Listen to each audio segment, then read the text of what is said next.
Oh my gosh, what an insane day at the Durk trial. It was absolutely wild. It didn't play out any of the ways that people were expecting, but it was absolutely insane. I've written so many notes today.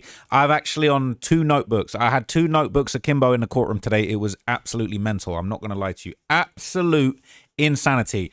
I'm going to try my best to just give you all the info. You guys seem to like the kind of full breakdown that I did yesterday. I'm speechless. There was so much going on. There was ups and downs for Durk's team, for the prosecution, for the state. It was ups and downs for me. They was saying I was getting pressed outside the courthouse. I thought I was doing the pressing a couple of times. I ain't gonna lie to you. There was so much going on. It was just insanity. Okay, so I'm gonna find my page and I'm gonna let you know absolutely everything that went down in day 4. Okay, so it all started off basically, all right, with like a little bit of back and forth between the judge and Brian Steele. They basically just made it very clear. Brian Steele was kind of saying, look, once a witness takes the stand, we got to make sure that, you know, there's not kind of weird stuff going on behind the scenes. We got to make sure that parties, you know, are being proper about everything that goes on, that, you know, there's not any kind of meddling with the witnesses. The judge basically said no witness can be in the court and be informed of what another witness has said. So what they're basically saying is they can't have Vonnie in the court and then let Jam know what Vonnie said or vice versa, and then he going to tighten up and correct their stories or any of that stuff. It's supposed to be completely separate. And they said if a witness leaves the stand, they shouldn't be learning what other witnesses had said. And they said, you know, if they do leave the stand and learn what another witness has said, they shouldn't be able to return to the witness stand. They said that the defense can ask if a witness had met with prosecutors. They could request to speak to a state witness in the lunch break if they, you know, want to try that. He said it's likely to be denied, but you can ask. They said, but what you can't do is circumvent witnesses being in court. And basically, the judge kind of basically was pushing back a couple of witnesses. Now, it wasn't said, but I think there was controversy about OTF Jam. There was all these rumors and reports, and it was said by the state themselves yesterday that OTF Jam would be given testimony today.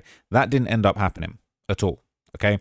Now, what was interesting, okay, is as time kind of went on, we got back to the testimony. That lead detective was back on the stand and he was given some very interesting details. So the last day, day 3, had ended with basically this kind of whole breakdown of the surveillance footage inside the gas station where Quando Rondo and Lil Pab got shot at.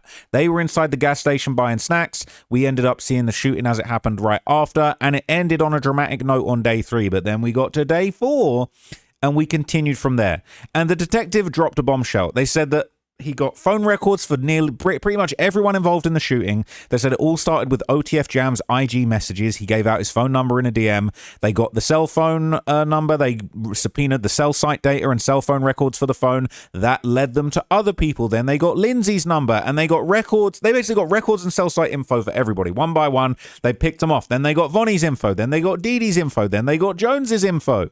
They got everyone's, and then they got Asa Houston's info. All starting with Jam was the first domino that knocked everyone off. Now, excuse the pun. We looked at a bunch of footage, basically from the Level Hotel, the Bathing Ape store, the Litco dispensary. Basically, we learned that the escape path for the Escalade. So when Quando Rondo and Lil Pab got shot at and they fled the gas station, they actually drove right past where OTF Vonnie was staying, about 2 blocks away. It looked like 2 blocks north, and Vonnie likely saw Quando's car speeding by. Right? They showed Google Street View, and they said that, you know, the car was basically up there 2 blocks away, and Quando ended up speeding off that way. The Infinity, on the other hand, that did the drill, it ended up taking off in the alley, and it kind of, you know, when there's an alley sort of in between blocks in America, there's sort of like other alleys. It kind of reminds me of like GTA Vice City or like Miami. If you're near Miami Beach, South Beach, you've got these little alleyways that go behind the blocks. They basically drove from an alley to another alley to another alley, kind of sideways off, while Quando and them darted north, and they would have driven past Vonnie, all right? Did I say Vonnie? I meant Quando. Quando and them drove off north. Anyway, all right, that wasn't the most important thing. What was really interesting is we saw 4 angles, 2 angles of the shooting, 2 angles of the alleyway. They played all the footage again, straight 4K, back to back to back, side to side, all panels. We saw absolutely everything. It was insane. They showed a random one. They showed Dee Dee had phone messages with some kind of IG baddie by the name of Black China Doll. I'm assuming that's not the real Black China, some kind of knockoff Temu Black China that he was messing with. But anyway, she had said, Dee Dee, what you doing? He said, I'm on my way to LA. She said, what's going on with LA? Dee Dee said, shit, the guys. She said, well, why didn't you take me? He said, I didn't know I was going until 2 hours before the flight. So he doing a little pillow talk, and it's kind of making him look bad, to be honest with you guys. Giving little details like that. So then we got to the In-N-Out burger restaurant footage, which is where all the shooters went right after the shooting. And this was crazy. So we did learn kind of a few interesting things.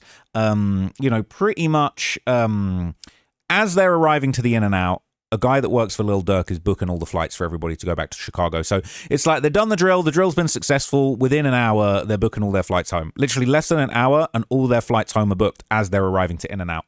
Pretty incriminating, okay? And there was excruciating back and forth today going over all of the flight records. Look, we already established, bro, them flights was booked on Durk's Amex. Someone that works for him had an authorization to use the Amex. Vonnie was look. Durk's account, all the killers are on there. We've been known that. They showed it over and over and over again today, but it's like the point had kind of been made. We get it, okay? But they're basically saying that this guy that worked for Durk, I'm not going to say his last name just for the sake of it, but his name is Jason, all right? Works for Durk, booked the flights. Durk told him, don't book no flights, no names connected to me. Dummy Jason went ahead and booked the flights and their names connected to Durk. So anyway, all right, they all go into In-N-Out, and this was embarrassing. All of the shooters and Dee Dee, they're all in In-N-Out, and they're all looking at their phones damn near the whole time. We saw excruciating long footage of them all on their phones. Jam's on the phone talking, all right? Everybody's looking at phones. Dee Dee puts his arm around Jam at one point and shows him something on his phone, okay? They said that the media reported the shooting immediately after it happened. They didn't say specifically what they were looking at, but it was inferred, it was likely that they were looking at the news reporting of the hit. They were probably looking at that TMZ footage of Quando screaming no. They saw Jam at the soda fountain for an extended period of time. I mean, Jam, a bigger guy, right? I know he's definitely not getting that Diet Coke. But anyway, all right, Lindsay and Dee Dee, they were looking over animated. They kind of laughing, joking, nudging each other, all right? They all talking. But what's funny is while they're talking, they're all looking around. They look shifty. I'm not going to lie to you. They look like a bunch of guys that just did a murder, okay? And I'm not saying that because of their appearances. I'm saying it because of their demeanors. They was looking over they looking at their phones, looking over their shoulder, looking out the window, looking at who's coming. Bro, they looking like someone about to come and lock them all up. So Keith Jones joined them, all right? They were all kind of having conversations, constantly looking over their shoulders out the window. Lindsay hands a phone to Dee Dee to look at something on his phone. They all start looking at their phones. It starts off no one's on phone. Slowly, they're all on phone. Slowly, something's going on, and they're all looking over their shoulders, looking at their phones, like probably looking at Quando screaming no. While this was going on, Durk just looked down. He stared at the screen. He honestly looked pissed that he was even in this situation. He's probably thinking, what the hell have I done hiring you lot as my hitman? This was a big mistake. Durk was just looking emotionless, kind of just staring down the whole time, just like, I was looking at Durk quite closely. So Jam looking at his phone. Jam takes a phone call. Jam's on his phone for quite an extended period of time, and it's almost like other people kind of looking at him like, bro, what are you doing on the phone? But then you're all playing with your phones. Now, Durk looked quite uncomfortable, to be honest. He kind of shifted in his seat. He looked quite shifty. He looked a little bit like uncomfortable, okay? So what was really interesting is while this was all going on, okay, they're all looking at their phones. This is going on for a long time. Jam shows something on his phone to Dee Dee, and I would say that Durk's lawyers looked uncomfortable. There was a lot of moments where Durk's lawyers looked uncomfortable. Don't get it twisted. They had some W's. There's some moments where they were absolutely on point killing shit. But at this point, they looked uncomfortable and frustrated. Now, Durk was basically just looking down, and we're seeing all this stuff. Jam showing his phone to Dee Dee. Dee Dee staring at Jam while he's on his phone talking. Jam walks away, then he walks back. Durk's like scratching his head while this is going on in the courtroom. Dee Dee honestly looked kind of pissed off in some of the footage. Jam shows his phone to Jones. Jones is on the phone as well, and then after all of that, they get whatever they get from In-N-Out, and they go back to the Escalade. Now at this point, Durk looked defeated. I see Durk doing this. He looked pissed. He looked like he'd maybe realized he'd hired the wrong hitman for this job. Brian still looked very frustrated. This went on for a really long time, and then they brought Durk's Amex records up once again and showed all the names of these people that were in and out with the same shoes from the hit on his Amex records with the flights. Durk grimaced. Durk kind of went like that, all right? Because it was bad. This was one of the moments where we swinging more towards Dirk's cooked, all right? But it turned around the other way for a little bit. But right now it was the oven was getting preheated. So they showed the return flights. They said that the BMW left the In-N-Out, and this was interesting. They said that they said that I thought that they'd said previously that Vonnie had driven the car back to Dirk's house. That's not what was said. He actually went back to Dirk's house. He went right back to Dirk's house afterwards, but he didn't take the car. He parked his car off on Hollywood in a random street, and you know what he did? Booked an Uber straight away on his account, straight back to Dirk's house right after the hit. Genius move, Vonnie. Really, really good stuff. So in addition to that, okay, so the Uber record showed that he was dropped off at Dirk's house right after. All of the people that were at the In-N-Out restaurant were then basically right after. They went straight to the San Diego airport. They were at In-N-Out at 6:09. They were at the San Diego airport at TSA by 9:30 p.m. All right? Just straight to it. No time for any extracurricular activities. Murder, In-N-Out, check your phone, go to San Diego airport. Ticket booked on the OTF card. All right? Crazy. So they said that there was immediate reporting on the shooting by TMZ. It captured the Escalade after the shooting, and this was viral at the time. They showed the TMZ footage of Quando screaming no, and Durk was looking stressed. To be honest with you, I felt Durk was looking stressed. At some point, he kind of put his head in his hand, kind of rubbed his head. He was looking a little bit defeated at that point, okay? So they played the TMZ clip. Durk kind of fidgeted in his chair while Quando's on the screen screaming no. He was probably thinking... laugh now, cry later. Probably he was thinking, man, I was laughing then and now I'm crying. Okay, that's probably what he was thinking. It's just the truth. Sorry everybody that doesn't like the truth. So they basically said that TMZ reported, and they actually sent a reporter to the scene immediately. Now Didi had messages where he sent this viral clip to other OTF members. Now look, this was one of the dumbest things that happened in the trial that I'm going to tell you about in a minute, and Brian Steele and Drew Findling looked fucking furious because Didi's lawyer made an absolute mess. He made an absolute giant mess and put his foot in it. And this was just embarrassing, honestly. Didi's lawyer, anytime, I'm not going to lie to you, anytime Didi or Lindsay's lawyers speak, Brian Steele and Drew Findling look like, bro, you guys are fucking blowing it for us. I don't know what sort of budget lawyers, all right, Durk has got for his co-defendants. Clearly he spent all the budget on his own lawyers, but like when the other lawyers speak, it's a mess. And you can tell Dirk's lawyers not feeling it. So basically, right, and they said this. I want to make this very clear, and this is just how bad Didi's lawyer is doing at the moment. They basically said, all right, Didi had basically sent this viral clip to a bunch of OTF members in a group chat. He sent a clip. They made it clear it wasn't his message, but the message had a caption, and it was unclear who wrote the caption at the time, but then we litigated it, all right? We heard what it was all about. It said, at Quando Rondo, where your pipe was at, gang, laughing emoji 3 times, smoke emoji 5 times, demon emoji, I believe there was like a hurricane spinning emoji, and then the word risky with a bunch of Ys. This was sent to a group chat that had TTE Wicked Man, who replied, TTE being threats to everybody, it's another crew that's associated with Durk. Oopsie, you're not allowed to talk about gangs. Showed that with laughing emojis, right? So TTE Wicked Man responded with laughing emojis. It was sent to Breezo. It was sent to Lil Varney from OTF. Didi added his own comment after he shared this post saying he playing crazy. Varney said, yeah, acting bad. And Durk scratched his head and just stared down while all of this was going on. Boona, right? His Instagram account was at Boona Dthang Brother. He said, on bro, with a mind blown emoji. And Durk just looked down while this was going on. And then basically Booney Mo was brought up. They showed a picture of Booney Mo with Jam and Durk and Didi all together. They're in the group chat. It was pretty bad. It was more just like, bro, this is looking bad. The judge basically, we took a little break. And during the break, Durk kind of had to switch up his demeanor. Just like he kind of, I ain't gonna lie, he'd be putting on a fake smile when he wants to try to kind of like look good. You know, we saw the hearings, like whenever he was brought in, he was like just smiling, laughing with his lawyers, trying to put on a good face. But it was like, he's seeing all of this evidence and he was looking shook. He was looking upset. He was looking like stressed out. And then when they had the break and they let him stand up, he was kind of like switched on. He was like, yeah, like smiling, joking with his lady lawyer. It just seemed fake, to be honest. It just seemed really fake to me. The way he switched it on just seemed fake. Or maybe he was genuinely happy that testimony had stopped. But anyway, Brian Steele got on cross-examination. And at this point, all right, this was probably the finest hour that we've seen from Brian Steele so far. That's not to say that he's not going to do a great job going forward. I am very hopeful that he is going to kill it going forward. But he cross-examined that lead detective and I don't want to say he smoked him, but he really did make him look bad. He put some belt to ass, all right? Brian Steele said, I'm just going to do my Brian Steele voice. Said, you became a lead detective on this case on August the 30th, yes? Yes. As lead detective, you oversee all evidence, and then it gets moved to a task force. He said, yes, this was initially a state case. It became a Fed case. He said, you work with prosecutors, Fed, state law enforcement, FBI, crime lab people. He said, yes. You speak with a lot of people. Yes. They said you spoke to cooperators, including Jam. He said, yep. Were you present when Jam was interviewed 12 different times?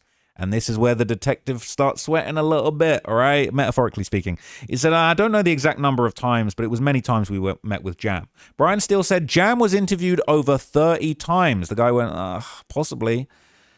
Brian Steele said Jam is in confinement. He's locked up. He said, yes. He said, do they take notes of these? Do they record meetings?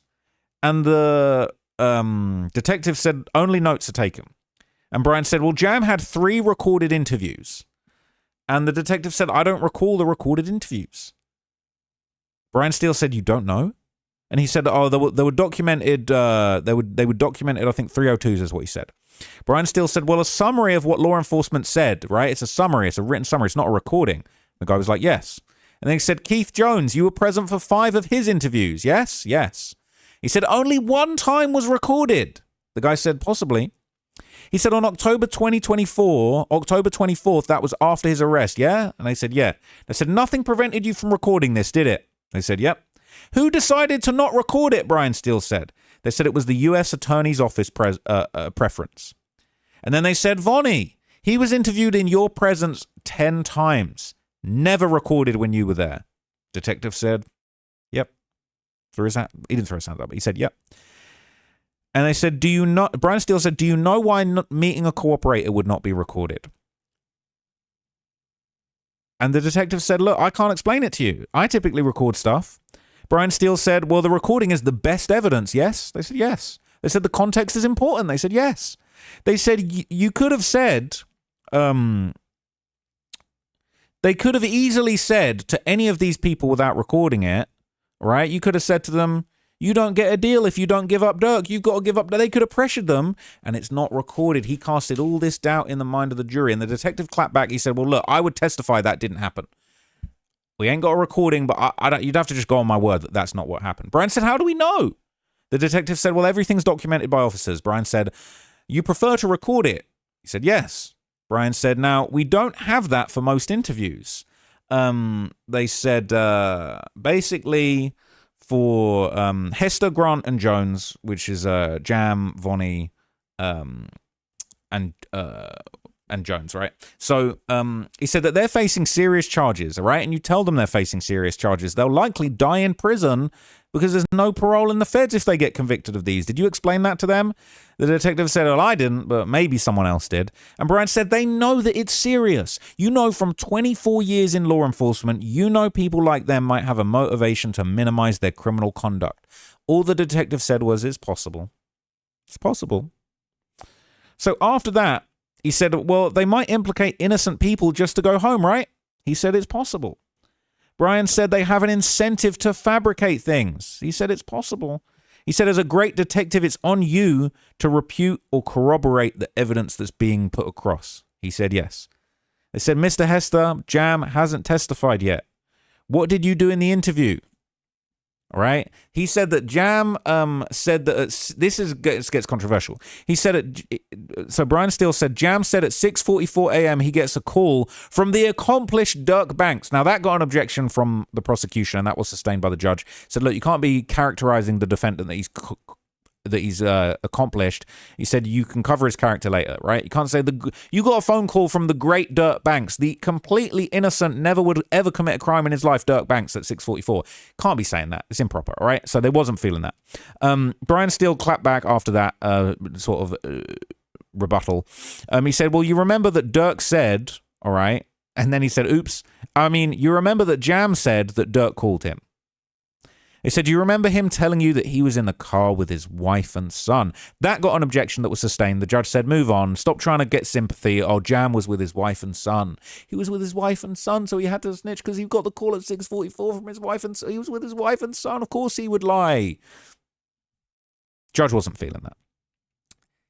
Brian Steele was having motion. The judge kind of capped that motion off at that point, and it was really the prosecution's objections. They said, did you do anything to find out if Jam's son was at school? Objection. That was sustained. They said, look, stop trying to, we're not trying to get no sympathy for him as a father, bro. His son's irrelevant to this, all right? So Brian Steele had to change tact, right? This wasn't working for him. He said, okay, so look, we'll do some of these questions about the family after Jam testifies. Let me change topic. He moved over and showed the incorporation docs for Durk's LLC, Astronaut Sounds. Basically, he said, as of May 5th, 2021, Durk was made a new manager of the LLC. It was an existing LLC that was registered in January back in 2017. And it was associated with his credit card that had 4 users. They said the 4th card, they corrected what was said yesterday. They said the 4th card was for Dante Banks. It was Durk's brother, not Durk's father. And they said, where on this incorporation document is it signed by Lil Durk? It was not signed by Lil Durk. It was signed by, I guess it's a woman that kind of works with him in a business capacity. They said, can you prove that Durk even knew about this document? No. Brian Steele said, can you prove Durk ever even looked at his credit card bill once? They said, no. They said, can you show Vonnie used it? They said, well, yes, he used it under Durk's name. They said, do you know that if Jason sent the info on the cards for the flights? He said he doesn't know. They said, do you have proof that Durk knew his card was used to buy those plane tickets? But then the detective clapped back. He said, yes. He said, actually, yes, I can on that one. And they said, how?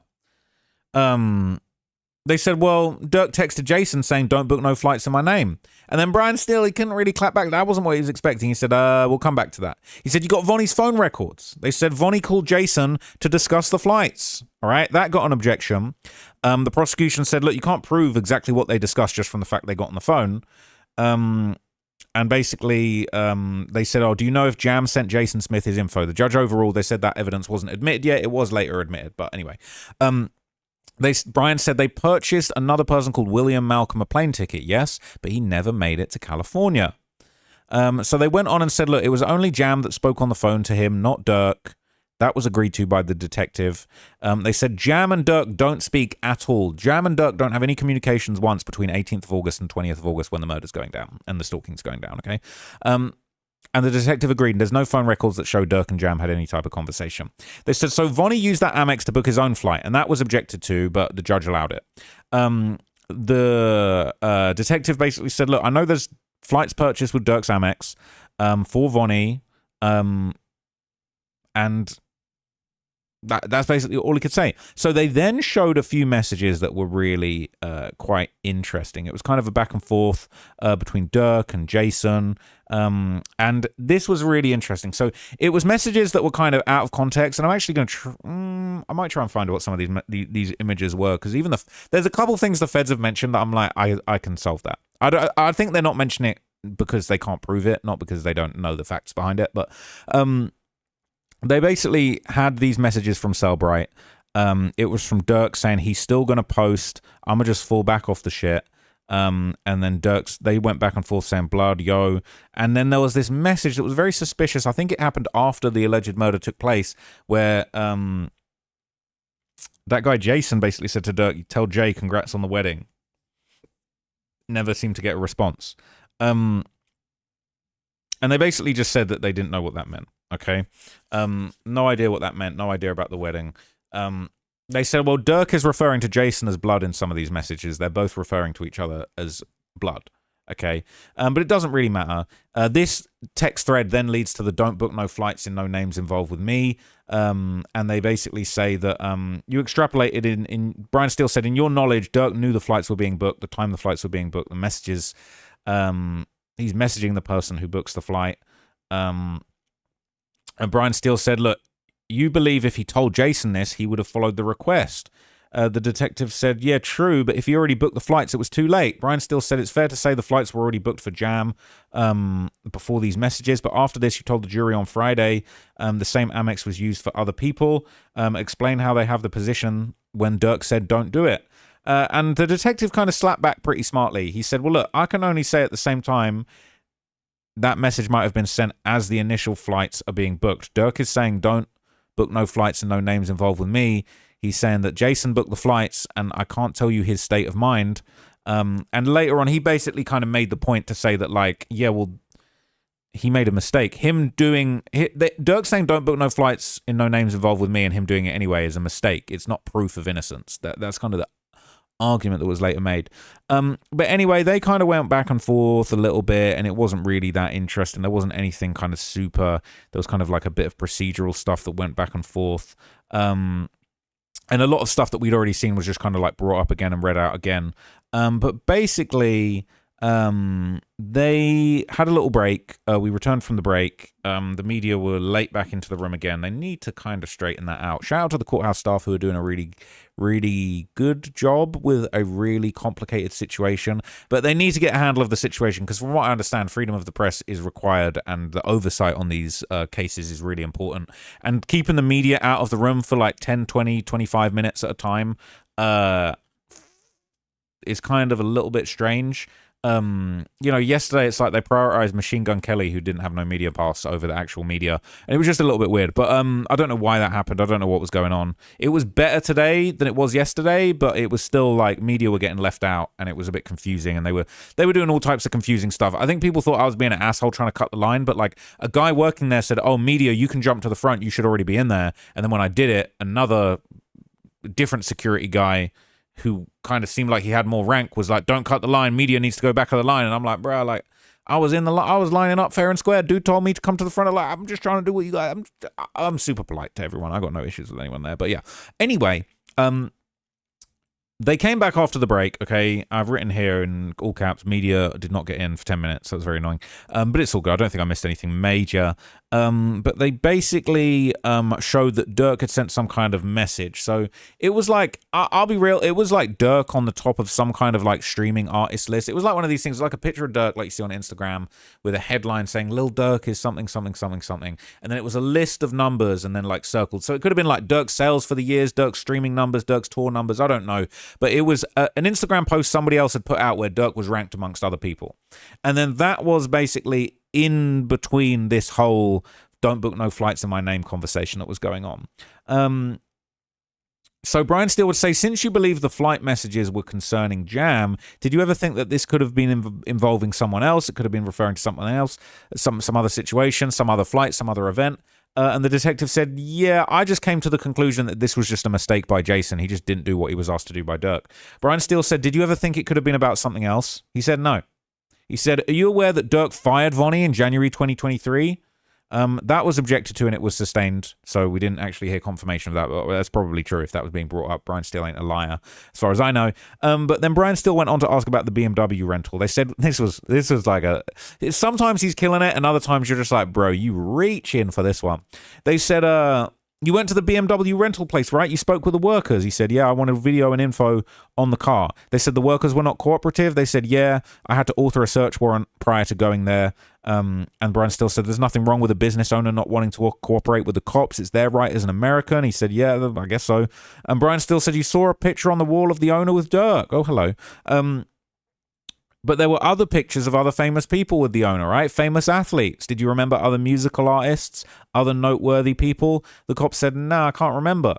Brian Steele said, I want to show you something. And then they couldn't find the binder. They couldn't find the image. They couldn't find the exhibit. And we ended up just moving on. I think he was going to show a picture of someone else. I don't know who, but I'm just going to throw out a random name because it comes to mind, like LeBron James. I think he's going to show like I think he was planning on showing like a picture of LeBron that was also in there and being like, well, did LeBron do this murder for hire? And it would have just been an absolute waste of everyone's time to just be like, well, no, because the car didn't get taken back to LeBron's crib after a murder. But anyway, whatever. So they couldn't find the binder. All right. So Brian Steele just moved on. He said, okay, I was just trying to show, the detective said, look, I was just trying to show that Durk had a connection to the business. And Brian Steele said, all right, well, how many times was Durk around the BMW from August the 18th to the 20th of August? The other lawyer said, for sure, at least 2 times. He said, I picked up on August the 16th when it was parked across the street and when he returned on the 18th of August. Brian Steele said, I'm asking something different from your surveillance videos. How many times was Durk physically close to the car? And basically it was like, yeah, Durk wasn't riding around in the BMW. It was parked at his crib a couple times. Well, it was at his crib a bunch of times. Vonnie was the one getting around in it, and there's a picture of him at the rental company. So Brian Steele rested his case, and this is where Dee Dee's lawyer just stepped in a big steaming pile of dog shit, if you ask me. He spent ages. I'm not even going to waste my time going into it. He spent ages and ages going over the Instagram exhibits. This guy is so dumb because they'd kind of forgotten about this, right? This message where it's like at Quando Rondo, why you ain't have your pipe gang, right? And bear in mind, the feds did actually say that this was a repost of something. This is a share of something somebody else had posted into a group chat. I guess that went straight over his head. And honestly, it kind of went over mine too, because it did sound initially like the way it was presented. It sounded like, oh, it could have been some kind of like message that he'd posted or a comment on somebody else's post. So he did make it clear what this was, but I would say he was over whooping, and what he inadvertently did was he basically ended up showing a whole bunch of just damning Instagram posts on screen for more than he should do, giving the jury a way more longer period of opportunity to like look at it and work it out. What are you doing? You gonna sit down? Come sit here. Come sit here. Come sit down here. Don't kick my mouse. Yes, that's a good boy. So, Dee Dee's lawyer, all right, he basically brought out a whole bunch of screenshots from Meta. He was showing how Meta works, how posts are formatted, how images are formatted on Meta, all that kind of... There was just a bunch of stuff that was just not... It was relevant in terms of making his point, but his point kind of sucked. So, we looked at these messages from Black China Doll again, that girl. We had a little bit more backstory. There was all these arguments about, oh, well, you know... Was this in UTC time or local time? And we had this long back and forth that just like was just a waste of time, where they were saying, oh, you said that this was you said this in Pacific time, but Dee Dee wasn't on Pacific time yet, so he couldn't. But it was almost like the way he was saying it, right? He said, look, the Meta only provides records in UTC. You convert these to specific time. But Dee Dee wasn't in specific time when these messages were sent. It was like he was trying to act like being in a different time zone somehow like moves Dee Dee physically. Like he couldn't have been in LA. You said he was in LA before he was in LA. No. Like if it was 4 hours before he was in LA at 6 o'clock and they were talking about 2 o'clock, but he was actually on a different time zone, he didn't travel through time to go and do this hit, right? Honestly, it was stupid to just make such a big point of this. No one cared, and I don't think it made Dee Dee look particularly good or smart. So basically, after this, we saw a little bit more of this back and forth with him and this woman. She said, I didn't know you was coming my way. I guess she was based in LA, or maybe she was based somewhere else where he had been. She said, okay, when are you going back home? We should do something fun, lol. And then he was like, I'm back Monday. He said, why you say that? She said, I don't know. I was just talking. I accidentally unsent the message, but what you doing? He said, I'll call you in a bit. I'm going to get dressed. So after that, all right, Dee Dee's lawyer basically went on this long ass thing, showed a whole bunch of other flights that Dee Dee had. This was fucking hilarious. I'm not going to lie to you. Dee Dee's lawyer is not on point. He basically showed a whole bunch of flights that Dee Dee had bad booked. And he kept saying, oh, these are on the OTF account, right? Dee Dee had flown on OTF from Chicago to San Fran, ATL to LA, LA to ATL, Houston to New Orleans, Miami to Jacksonville, Atlanta to Raleigh, Atlanta to Chicago, Chicago to New York to Pittsburgh, Cincinnati to Chi-Town to Washington. He took 20 flights through OTF, in excess of 24 flights through OTF. Drew looked pissed off. And eventually, I didn't see this, but eventually apparently someone handed him a note and said, can you stop saying that it's OTF? Say it's the fucking astronaut sounds. Stop saying OTF. We ain't jacking OTF. Durk's lawyers looked fucking livid. One of them, Brian Steele turned around and stared down Dee Dee for an extended period of time. I saw it with my own eyes. I ain't gonna cap. I seen it. It was fucked. So... What are you doing, friend? So after that, all right, he basically again, it was like he was showing incriminating stuff that was from the prosecution, and it was just like, why are you showing this? And it was almost like, let me just take that away. He showed the picture of Dee Dee in the V-Roy chain and a shirt that said Tay-Town 2 times. Now I sniggered when that came out. I was because it's like Tay-Town 2 times. So yeah, because you caught 2 bodies for Tay-Town. Why is your defense showing you in a shirt that says Tay-Town 2X with 2 Glocks on it? Are you fucking dumb? This lawyer, bro. I'm just thinking, bruv, that's your lawyer, bro. Okay.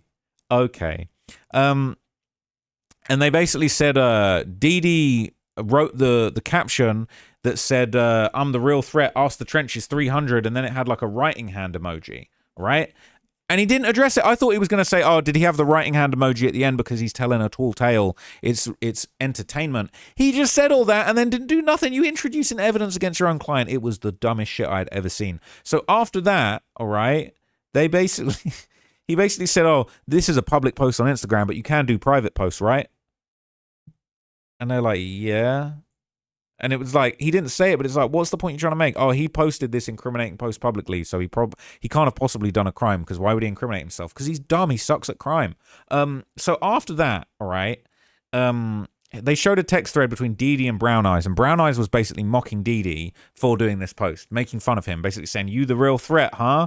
With a crying emoji, and Didi said, you know this already, with a side eye, and Brown Eyes said, lol, come on now, big threat. Oh no, he said, lol, come on, big threat, Didi. And then Didi sent him the middle finger. So his boy was basically clowning him for this post that he put up saying, I'm big threat, I'm the big threat, I'm the bigger.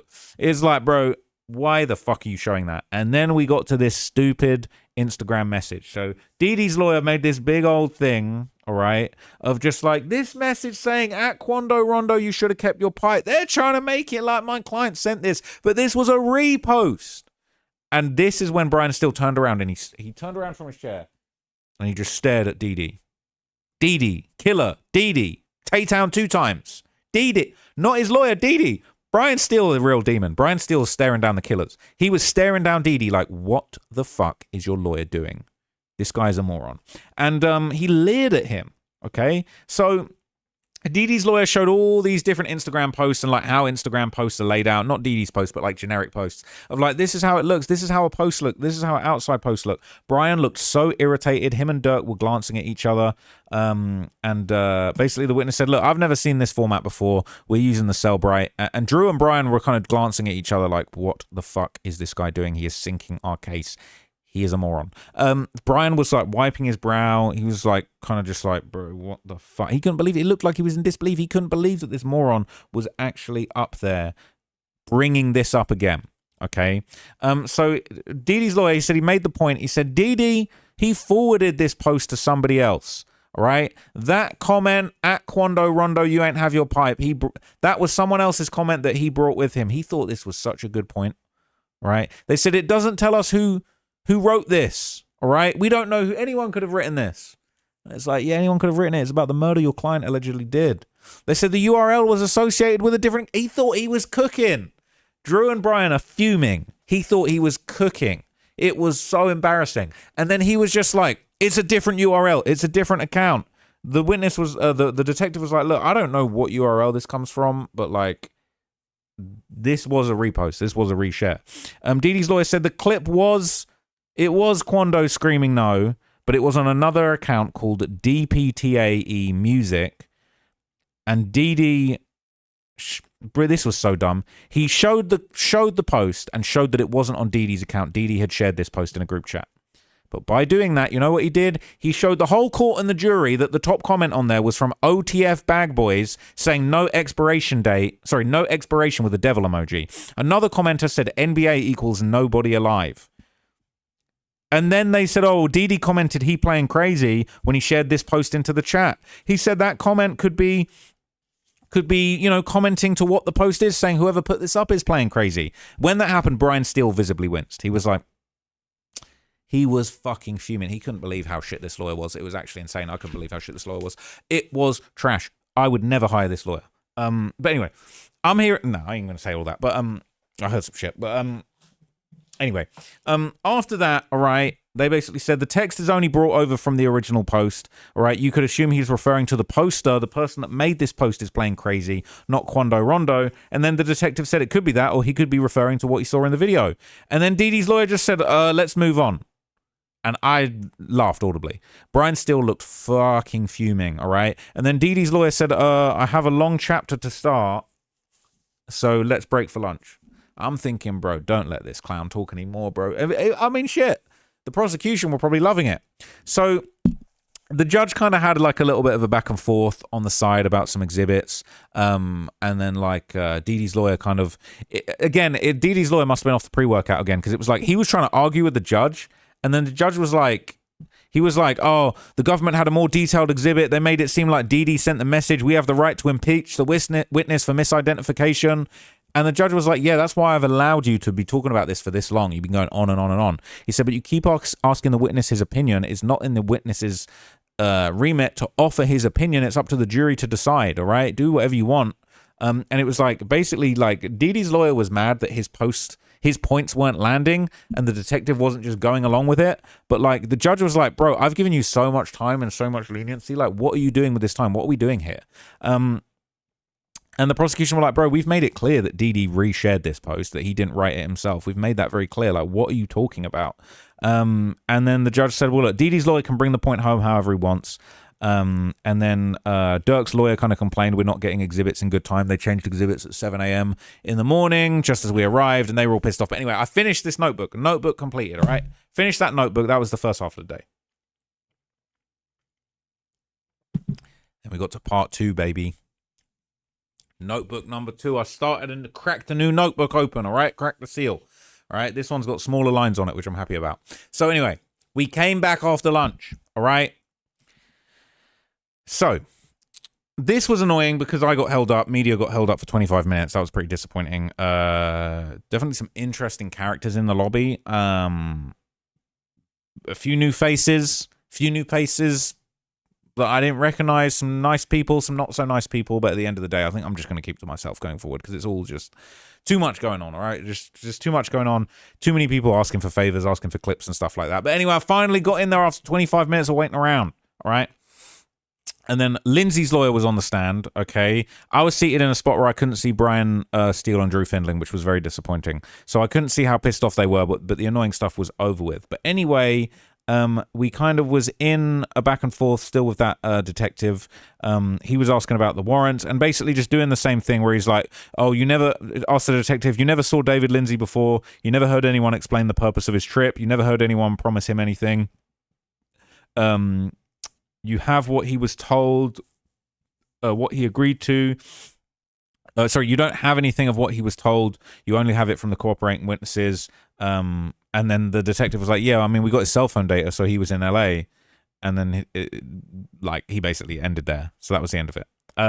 So the prosecution basically used this opportunity to rub it in everybody's face. So Dee Dee's crappy lawyer that kind of fumbled this really badly, he then basically opened Pandora's box for the prosecution to say, okay, cool, so let's just make it clear. Let's give you guys exactly what you want. Yes, Dee Dee shared a post. Let's see the post. They redacted it, but the image was Quando reacting to Lil Pab's body on the floor, the TMZ video, okay? Prosecution said, see the comment from OTF Bad Boys saying no expiration on the get back? See this other one saying nobody alive is what NBA really means? They said, do you know that Durk had a feud with NBA Youngboy? Now that got an objection, and the judge basically said, all right, we can't get to that right now. Let me have a sidebar. They had a private conversation. They probably said, look, there's going to be a time and place for those sorts of questions, and it's going to be later. Don't know when that's going to be. It's going to be later. So anyway, they moved on, all right, and they basically just said that was he playing crazy, did that address Quando? That was objected to, but that was overruled, and the prosecution basically were like, it literally does address Quando, right? Like, he playing crazy is addressing Quando, and the detective agreed with that.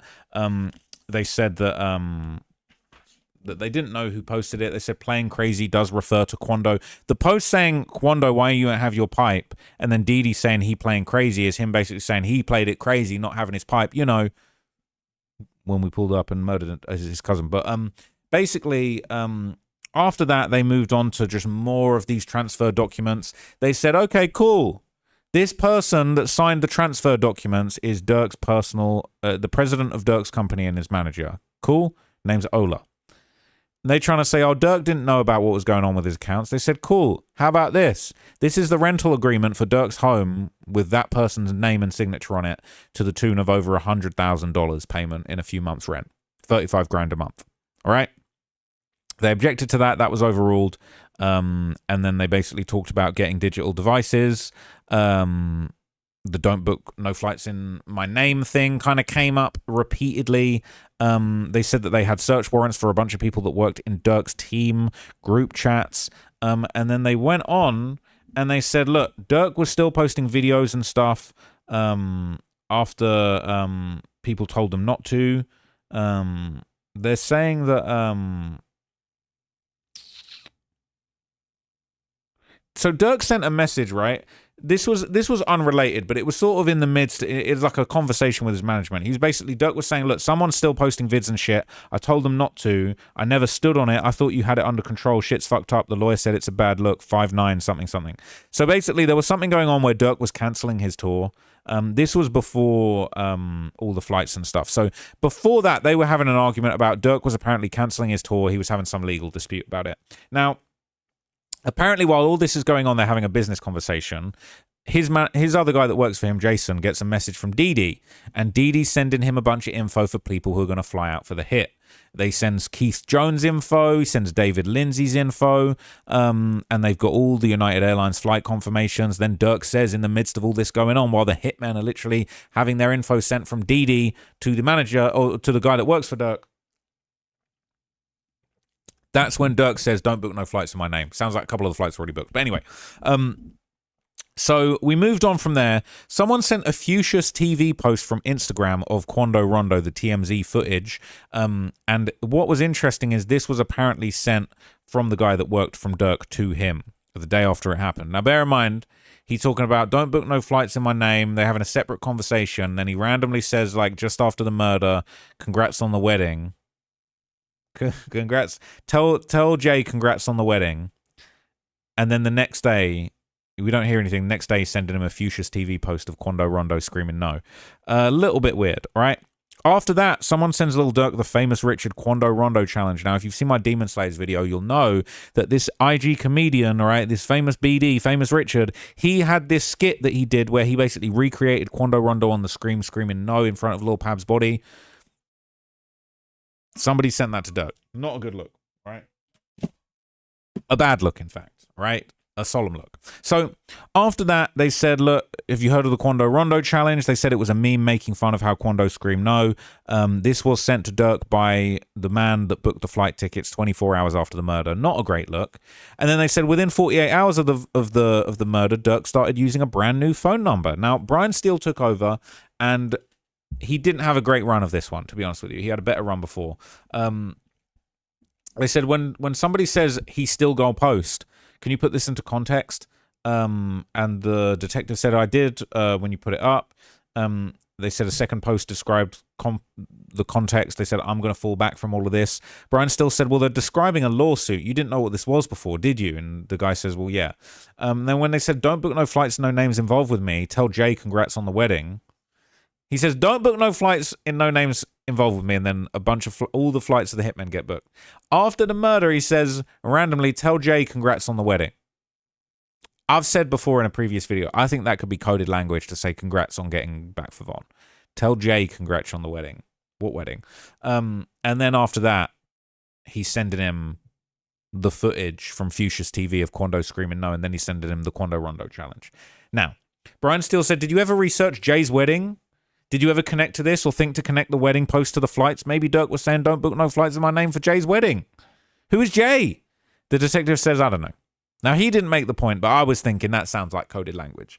The hit just happened. You can't say congrats on getting your get back. So tell Jay congrats on the wedding. Like, yeah, okay, I see what this is. Cool, chum. That's just my theory. That's my opinion. That's all. Brian still said, was there any plans to go to a wedding abroad? They said you didn't even try and work out who Jay was, what the wedding was all about.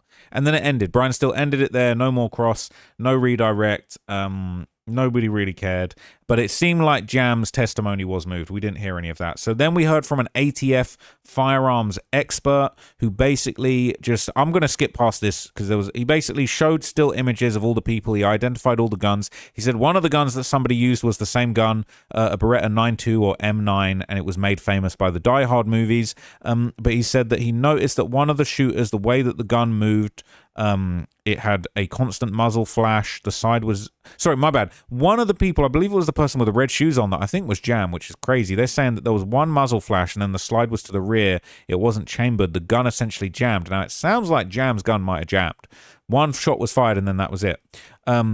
But apparently another person fired, a shooter two fired their weapon rapidly. They didn't identify the gun, but he basically said that he believed it was machine gun fire. He said all of the casings flew out sequentially. There were 5 shell casings all in the air in one still image that they took. And there was basically, a single still that had 5 shell casings all flying off into the air suspended in the still image, 5 shell casings in the air. That was insane.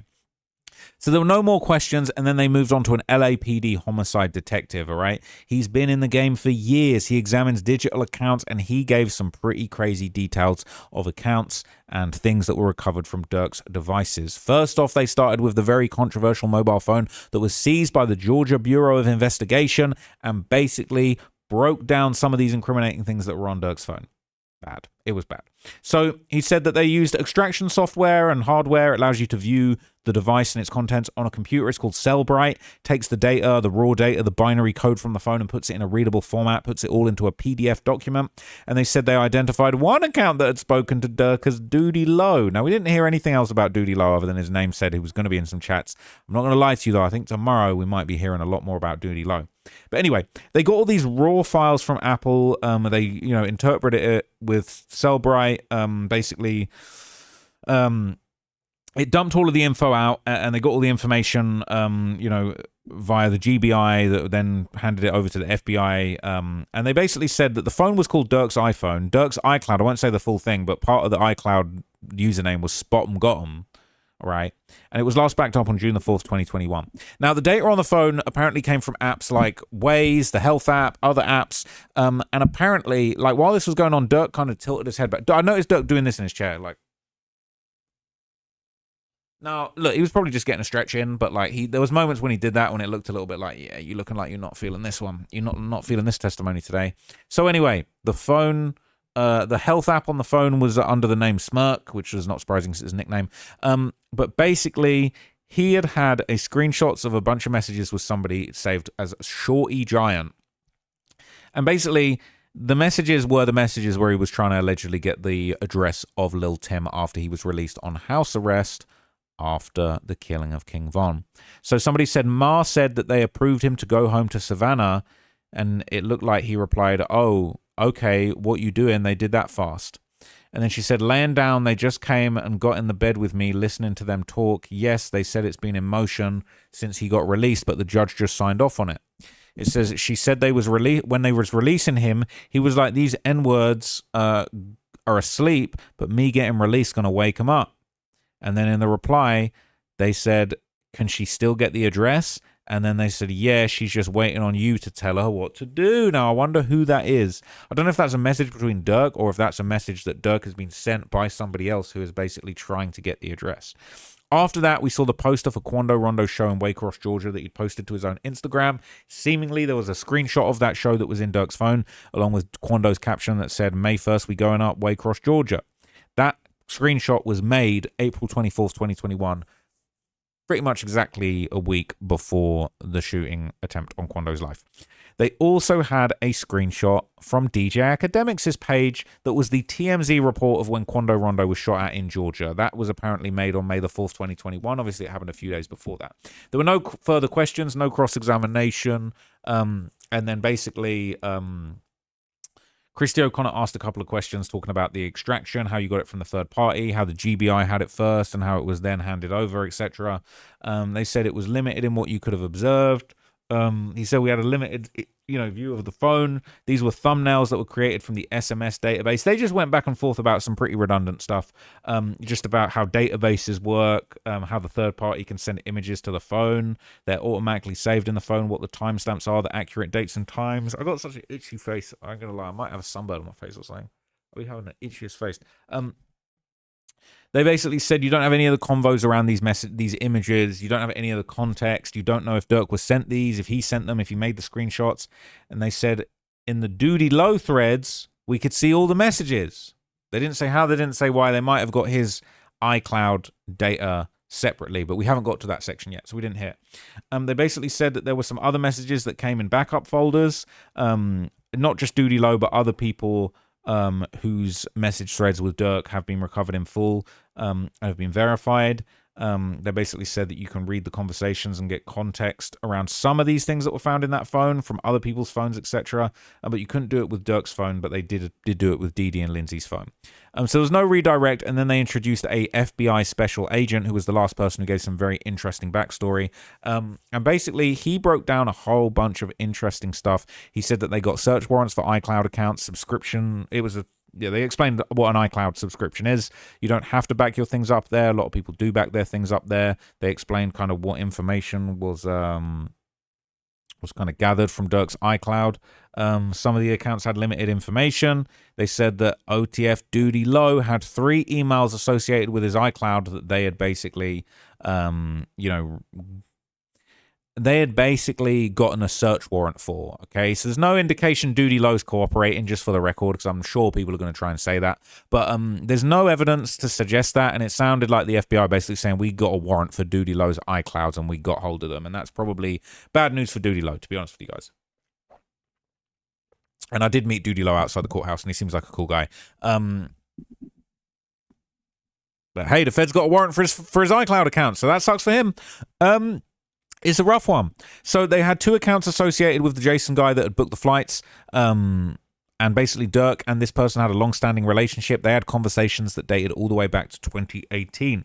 And basically right after King Von died, they had back and forths that were very, very insightful. There was apparently a back and forth where they said, we love you. After Von died, love you, bro. We got to grow old. You know, I'm overprotective of you at all costs. You're like my real little brother, for real.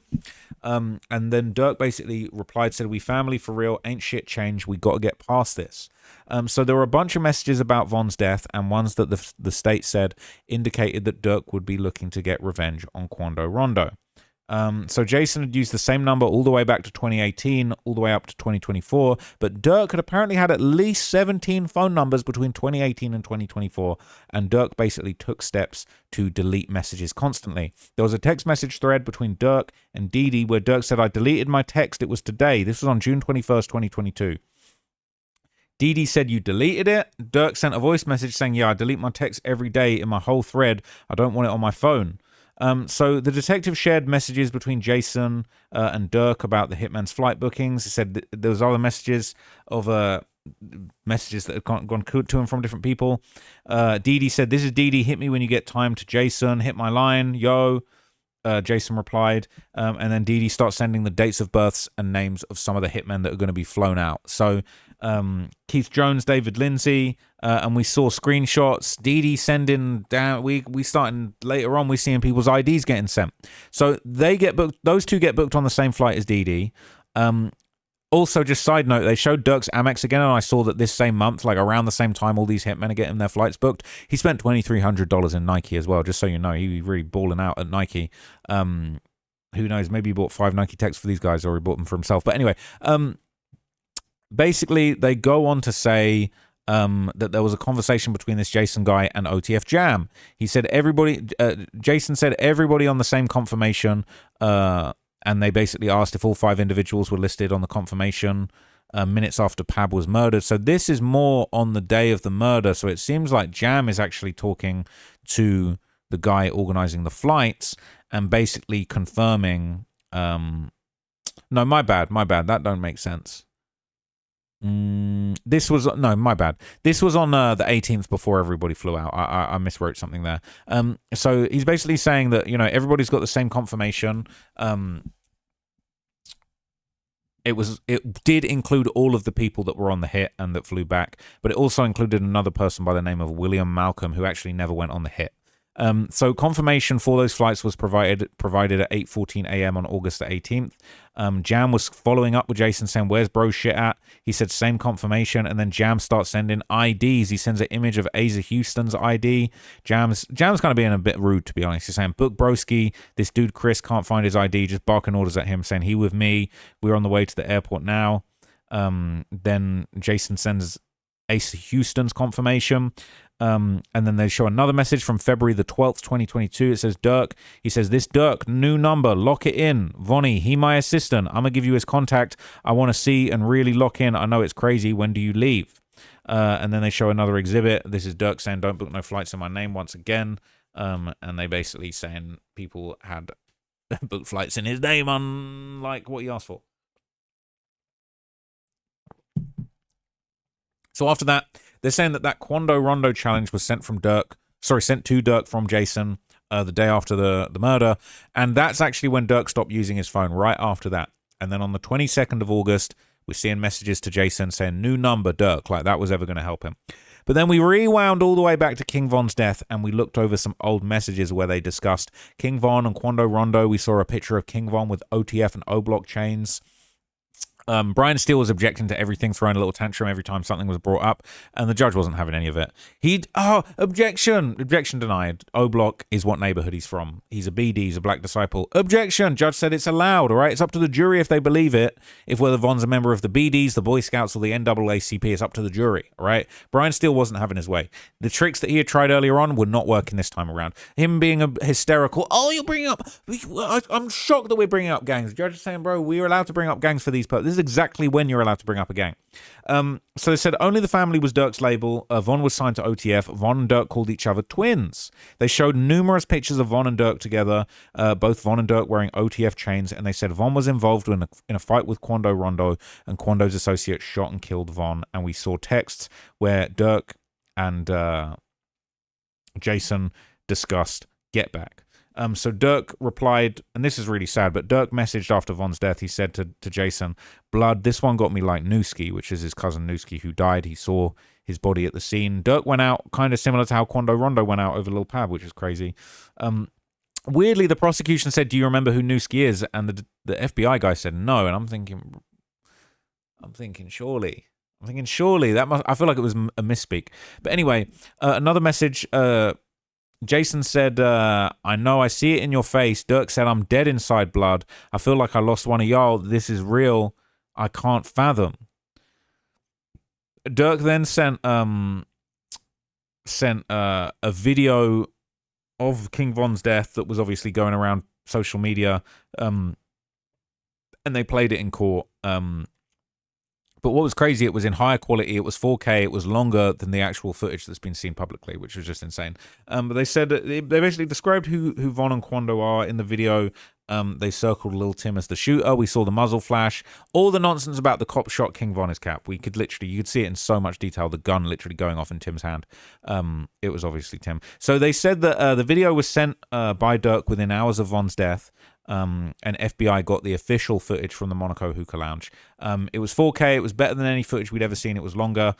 We saw Quando Rondo kind of walking around, hanging around the area before the fight kicked off while the cars are pulling in. So he seemed comfortable. He seemed like he had no idea that King Von was in this car that was surrounded by people feet away from him. And he was kind of chilling, walking back and forth for a while. Eventually Von hops out the car. He approaches Quando with that crowd behind him, as we've already seen. We just saw it in more detail, and he just straight up sucker punches him before he even has a chance to think about it. Tries to jump him. Quando falls on the floor. You can't really see those details in the original video, but Quando falls on the floor. Everyone starts to try and jump him. He kind of manages to get not up, but like he's sort of staggering up a little bit, and then Lil Tim hops out the truck and just shoots King Von as he's kind of like tussling with Quando sort of half on the ground, Von sort of towering over him. And he shoots Von. We see everything. You basically see the bullet, not the bullets, but like you see the muzzle flash, you see the gun click back, you see the sort of impact on Von, you see everything. It was in more detail than I've ever seen. I could not believe it. I'll be honest with you, I couldn't believe it. So with all of that going on, they then moved to the other angle, which obviously showed what I just said in more detail. And what was really interesting is it looked like Muwop kind of slowed everyone down. No disrespect, but it's like Muwop was trying to get into the car with Von, but it looked like there was already 3, maybe even 4 people in the back row once they got Von to the car. And Muwop was trying to get into the car. He was trying to climb over somebody. Vonnie was apparently driving the Hellcat away from the scene. And it looked like Muwop was low-key like trying to get in the car. And they were slow and stopping, not pulling off, because Muwop trying to force himself in and there's no space. The door's not shutting. Then he damn near sits on top of somebody to get into the car.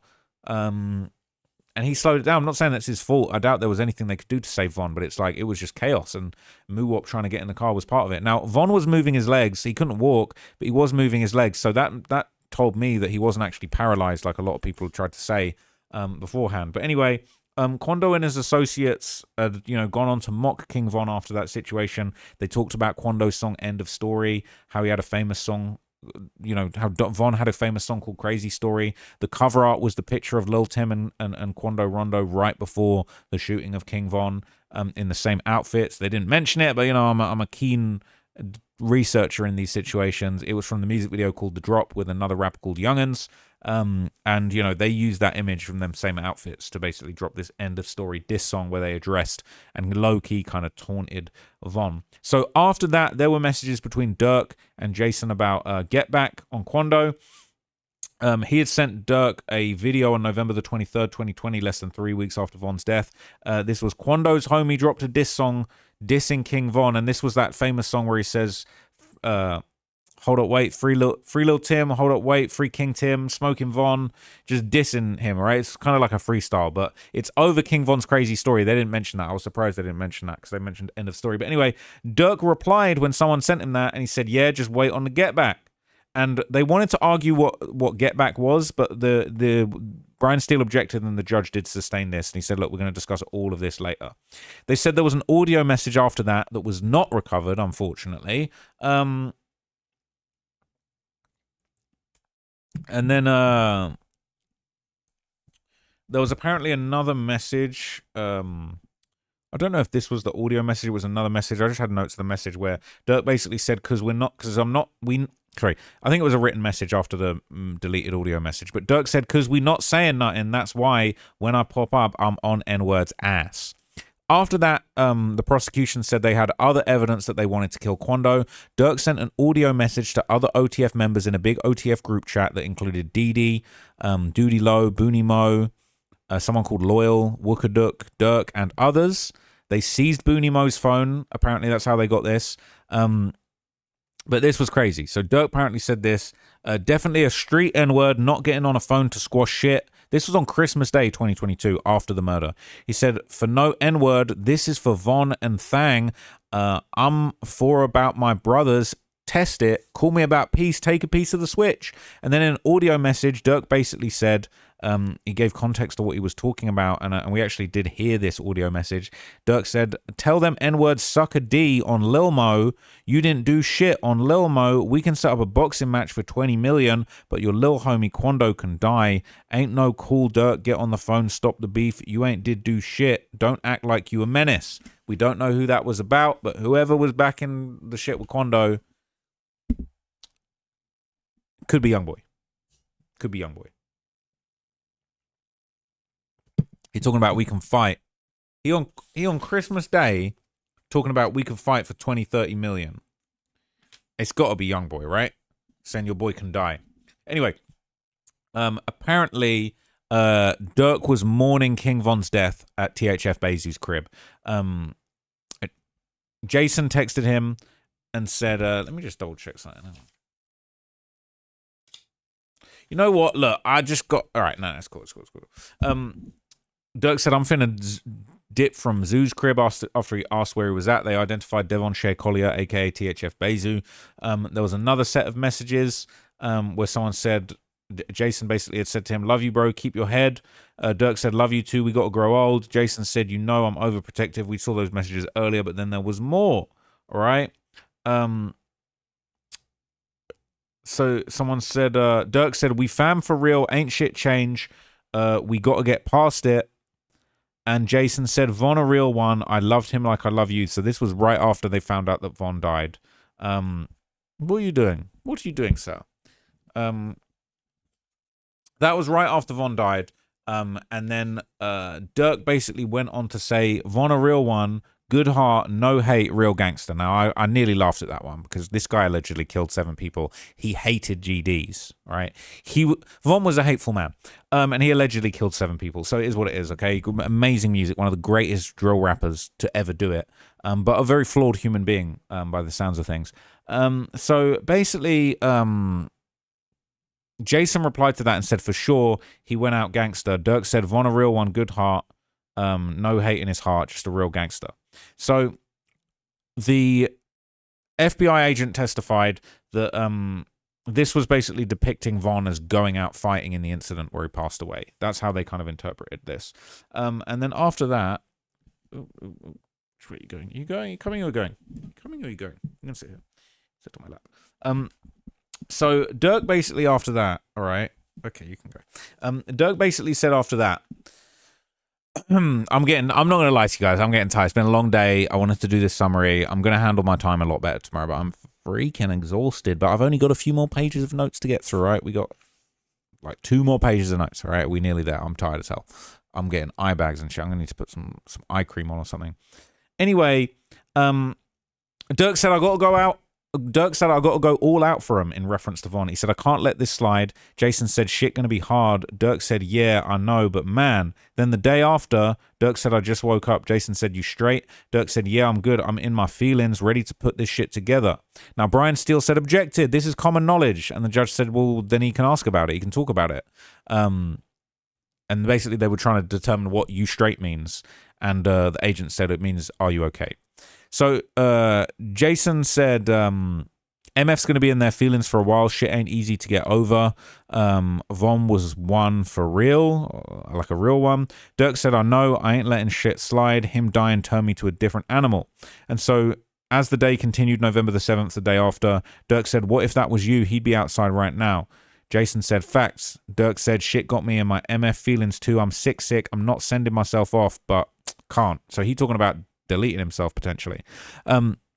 So that person Durk's talking to would send a screenshot about Lil Tim getting arrested. Screenshot from Academics' page, funnily enough, on November the 7th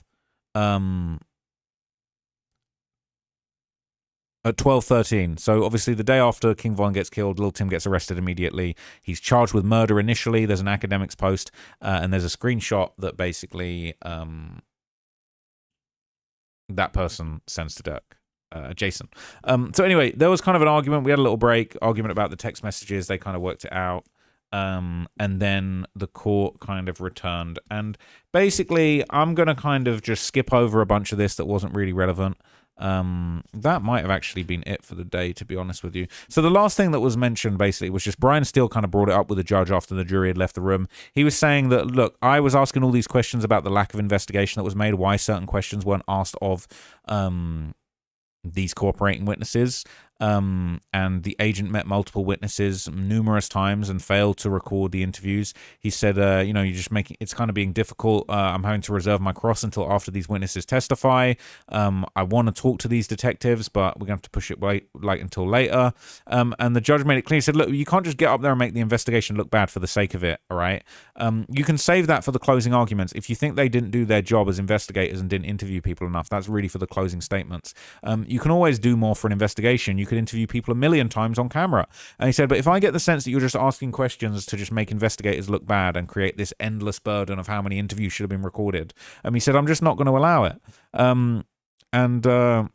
You know, basically they're just making it clear, the judge is just making it clear that he's not intending to let Brian Steele completely railroad the prosecution in this way, but at the same time, you know, he's giving them an opportunity to kind of go back and forth and get to the bottom of these things. I'm not going to lie to you, I'm completely frazzled. I'm so tired. So I'm going to just have to have some food and go to bed and get back to it tomorrow. But I appreciate you guys watching and supporting, man.